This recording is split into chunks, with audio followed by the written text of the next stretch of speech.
This September marks 8 years since the release of the Phantom Pain, and as most fans may know, the franchise has pretty much been in a dormant state ever since the release of MGS5. You've been in a coma for quite some time. I'm afraid it's been 9 years. With the exception of Metal Gear Survive in 2018, a non-canonical spin-off that was never a part of the main series. However, in recent months, Konami made their return with the staggering announcement of 4 new games as well as a movie for the long-dormant Silent Hill franchise, which was a clear indication that the company was indeed working to reawaken its major game franchises, as had been reported in past years, and as Konami themselves even suggested by confirming that they were in deep development on a number of key projects back in 2021. This of course made plenty of Metal Gear fans hopeful for the revival of their favorite franchise, but what fans might have missed was that the return of the Metal Gear series may have already been hinted by Sony themselves. How's it going, guys? PythonSelkan here. Hope you're all doing well. Now, back in 2014, Hideo Kojima's PT demo was released exclusively on Sony's PlayStation 4 system, which could have suggested a potential exclusivity deal between both companies. Complementing this, data miners would then find a hidden Sony Computer Entertainment title card buried deep within PT's data files, further exposing this potential deal between Sony and Konami that was meant to be hidden from the fans at the time. Not only that, but after releasing MGS5, Kojima went on to work on his next big game alongside Sony themselves, with Death Stranding being released as a PlayStation exclusive, just like the PT demo. But what kind of deal was going down between Sony and Konami when it came to PT? And more importantly, where would the Metal Gear franchise fit in all this? I don't know what kind of deal was going down.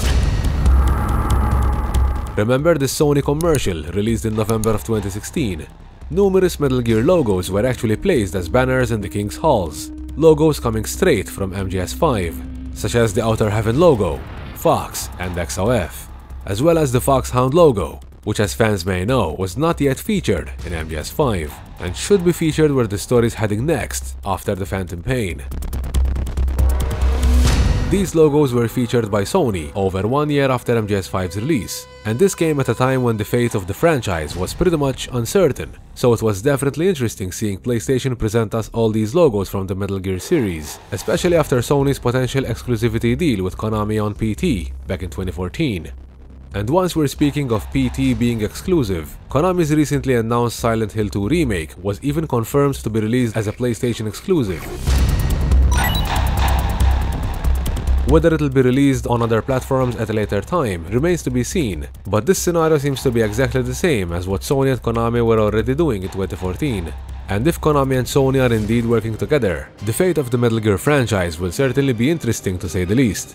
Let's also not forget that the long-awaited Metal Gear Solid movie should one day be made by Sony Pictures. As had been reported by people with insider sources, announcements and development on new Konami titles may have been delayed due to the COVID-19 pandemic.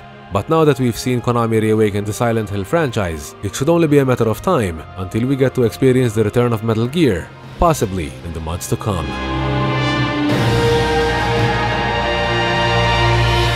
Still, doesn't feel like this is over. What are your thoughts on all this? Do you believe we'll be seeing the return of the Metal Gear franchise anytime soon? And what do you think about Sony's potential involvement with Konami?